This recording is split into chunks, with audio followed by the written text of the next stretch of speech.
my name is Damon, and welcome back to DSquared. Today we're going to be doing our Week 7 NFL picks, and this video may come out right after the actual Thursday night game, but this is me going at it without knowing anything about the game. So let's get started. First game of the week we have on Thursday Night Football. It's the Cleveland Browns versus the Denver Broncos. I really want to take the Denver Broncos in like kind of a, not necessarily an upset, but I kind of want to take them this week and really say that that Denver defense shows up, but I think they continue not to show up the way we don't think they are. I think injuries, especially on the Browns side, keeps this game a little bit closer than we want it to be. And whether Baker Mayfield starts or whether Baker Mayfield sits and they start Case Keenum the backup, I think Case Keenum is a viable enough dude to keep him scoring enough points. Final score, I say 21-17, Cleveland Browns ahead. Next, we have the Carolina Panthers at the New York Giants. In this game, I think the Carolina Panthers will come out ahead. I think it's going to be a very close, low-scoring game. My final score prediction is 19 Carolina and about 16 New York Giants. I think they keep it a close game, but I think at the end of the day, you have to evaluate which quarterback is going to take their team beyond, and the Giants offense has just been so disappointing to this point, and the Carolina Panthers offense has shown that even though they have been inconsistent and even though they still don't have McCaffrey in, I think they still have what it takes to pull themselves beyond that Giants offense. So I think it's a low-scoring game, but I think the Carolina Panthers still outscored them. Next, we have the Kansas City Chiefs at the Tennessee Titans. This is kind of my upset special for the week, and I know it's going to be a close game, and this may not necessarily be an upset, but I'm saying it's going to be an upset in the fact that I don't think it's going to be a close game. My final score I'm predicting is Kansas City 23, Tennessee Titans 38. My bold prediction for this week, this is my one stat line that I'm predicting that's going to be bolder than anything else, is I'm going to say Derrick Henry runs for 200 yards and 3 touchdowns. The reason I'm saying is because that Kansas City defense has not been great up to the season so far. They've allowed teams to score a lot of points.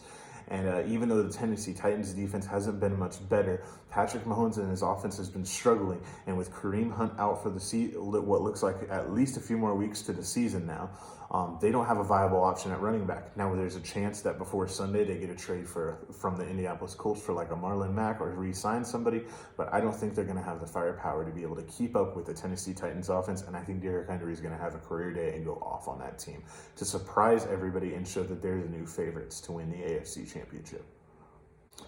Next, we have the Detroit Lions at the LA Rams, and I think this one's going to be a huge blowout. I think this is going to be one of the biggest blowouts of the weekend. Reason I'm saying is you have Matthew Stafford, who's been doing terrific with this LA Rams offense, going up against the Detroit Lions, and Jared Goff, who struggled. Some people call him the goofball, the Goff ball, and some people have all these nicknames for him. But to take all those nicknames aside, when we look at the reality of it, the Lions have not been good. Penei Sewell has not worked out so far. I think last week he allowed 3 pressures on the quarterback and 1 or 2 sacks. And, that's just not going to line up. That guy was picked to be like one of the best offensive tackles in recent history, and he hasn't showed up for it. Jared Goff hasn't showed up for it. This has all the makings of Matthew Stafford coming back in and just destroying that defense. So I'm picking ending score that the LA Rams beat the Lions 41-10.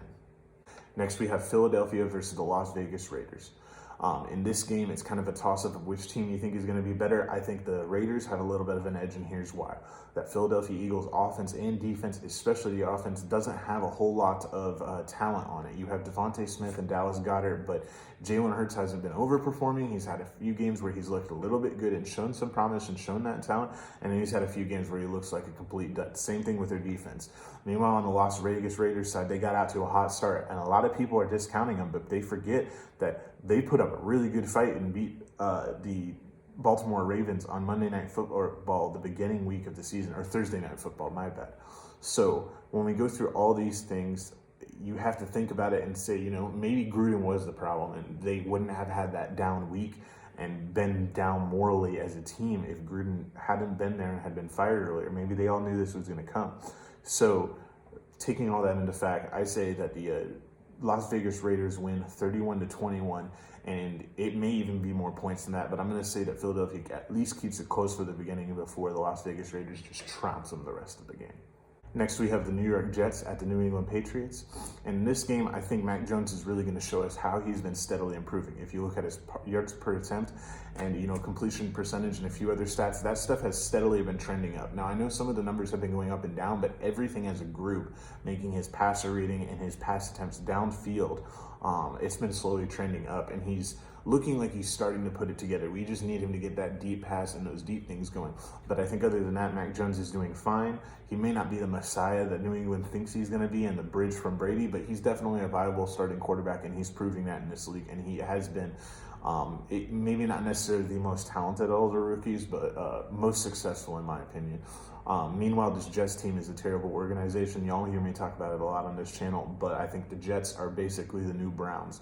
When you have an organization that's run so horribly from top to bottom, it's really difficult for you to have success at any level, no matter what. Just look at some of the things Zach Wilson's had to deal with. He definitely has the talent. We've seen him make some of those magic throws, but can he continue to do it with an organization who probably for the next 5 years won't put up great talent around him, won't keep talent around, and will waste picks and waste time and waste just their resources on the wrong coaches or wrong players to put around this guy. So I really feel bad for him, but at the end of the day, I say the score ends up being Jets 13, Patriots 31.